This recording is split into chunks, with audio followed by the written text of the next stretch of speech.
Dua bintang timnas China, Xie Weneng dan Wei Xihao, melontarkan sindiran pedas terkait kualitas pemain naturalisasi timnas Indonesia usai kemenangan 2-1 di putaran ketiga kualifikasi Piala Dunia 2026 zona Asia.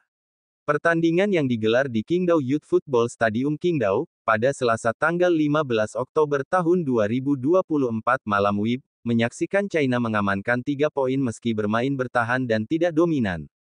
Dalam laga tersebut, China berhasil mencetak 2 gol melalui Behram Abduweli di menit ke-21 dan Zhang Yuning di menit ke-44.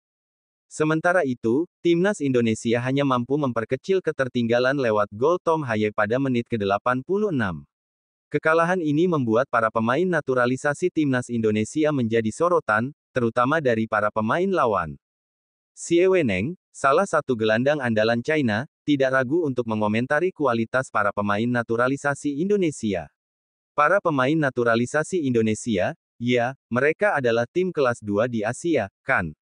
Ujar Xie dalam wawancara dengan media China, Dongqiudi.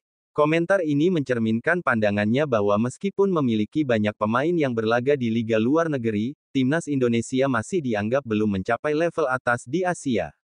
Pada pertandingan ini, timnas Indonesia mengandalkan 11 pemain naturalisasi keturunan, di antaranya Maarten Paes, Miss Hilgers, Jay Izes, Sandy Walsh, Kelvin Verdong, Sain Patinama, Ivar Jenner, Tom Haye, Nathan Chuaon, Rafael Struijk, dan Ragnar Oratmangun. Dari 11 pemain tersebut, hanya Sandy Walsh yang tidak tampil, sementara Tom Haye baru masuk di babak kedua. Wei Xihao, yang juga menjadi pilar penting dalam kemenangan China, menilai bahwa para pemain naturalisasi Indonesia belum menunjukkan kekompakan yang seharusnya.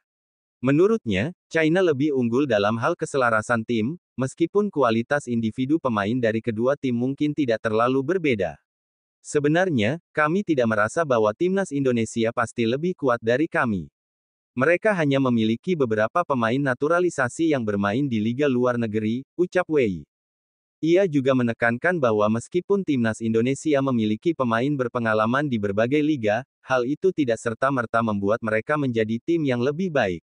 Tingkat keselarasan tim secara keseluruhan tentu tidak sebaik kami. Sepak bola tetap harus mengandalkan permainan tim, tambahnya.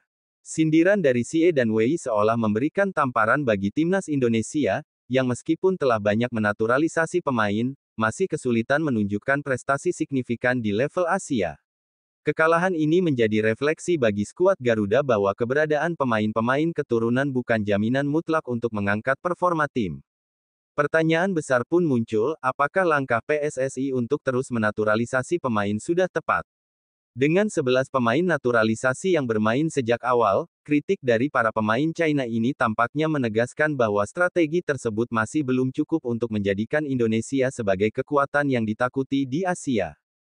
Secara taktis, meskipun timnas Indonesia lebih sering menguasai bola, mereka kesulitan menembus rapatnya pertahanan China. Lini depan yang diisi pemain-pemain naturalisasi seperti Rafael Struijk dan Ragnar Oratmangun juga gagal menunjukkan ketajaman yang diharapkan. Gol semata wayang yang dicetak Tom Haye pun datang terlambat untuk mengubah jalannya pertandingan. Kemenangan ini membuat China memperkokoh posisinya di grup C, sementara Indonesia harus segera berbenah jika ingin tetap bersaing dalam perebutan tiket ke putaran selanjutnya. Bagi timnas Indonesia, kekalahan ini bukan hanya masalah taktik atau strategi, tetapi juga menjadi momen evaluasi terhadap proyek naturalisasi yang selama ini dijalankan.